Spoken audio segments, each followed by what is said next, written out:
What is the purpose of human creation?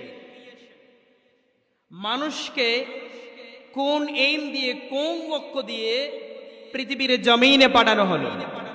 আমাদের লক্ষ্য উদ্দেশ্যটা কি, টার্গেটটা কি? আমাদের আজকে বেসিক্যালি যেটি সমস্যা, আমরা আমাদের গতিপথ হারিয়ে ফেলেছি, আমাদের লক্ষ্য উদ্দেশ্য আমরা হারিয়ে ফেলেছি। কি করব সেটা আমরা দিশেহারা পাই না। আসা আর যাওয়া, সময়টা কেটে যাচ্ছে এমনি অমনিতে। সো আমরা বোঝার চেষ্টা করব অন্ততপক্ষে আমার টার্গেটটা কি সেটা বোঝার জন্য। আসুন মানুষ সৃষ্টির মূল উদ্দেশ্যটা কি? What is the purpose of human creation?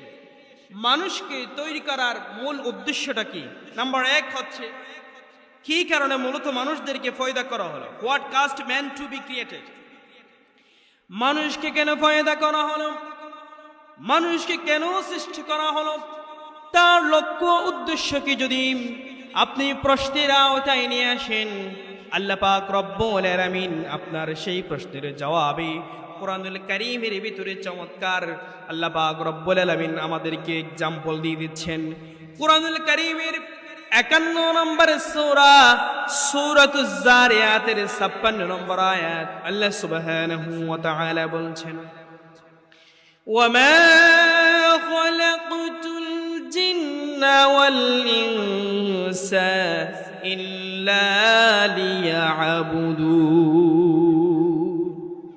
আল্লাহ পাক রব্বুল আলামিন জানিয়ে দিলেন, বান্দা এমনি তোমাকে পৃথিবীর জমিনে পাঠানো হয় নাই, তোমাদের জন্য একটি লক্ষ্য উদ্দেশ্য আছে, একটা টার্গেট আছে। সেটা হলো ওয়ামা খালাকতুল জিন্না ওয়াল ইনসা, দুইটা জাতিকে আমি পৃথিবীর জমিনে পাঠালাম। পৃথিবীর জমিনের ভিতরে এই দুই জাত ছাড়া আরো প্রায় 18,000 মতান্তর আরো অনেক জাত আছে, সৃষ্টি আছে, কিন্তু তাদের ব্যাপারে কোনো স্পেশাল কথা নাই। কিন্তু দুইটা জাতির ব্যাপারে আল্লাহ পাক রব্বুল আলামিন ইন্ডিকেট করে, মার্কিং করে কোরআনুল কারীমের ভিতরে নামগুলো উল্লেখ করে দিয়েছেন। 1 নাম্বার হচ্ছে জিন, আরেকটা হচ্ছে ওয়াল ইনস, মানুষ জাতি। ওয়ামা খালাকতুল জিন্না ওয়াল ইনসা ইল্লা লিয়াবুদুন, জিন এবং মানব জাতিকে তৈরি করার কারণ হচ্ছে ইল্লা লিয়াবুদুন, একমাত্র ইবাদত করার জন্য। সবাই বলেন ইবাদত করতে হবে কার? আওয়াজ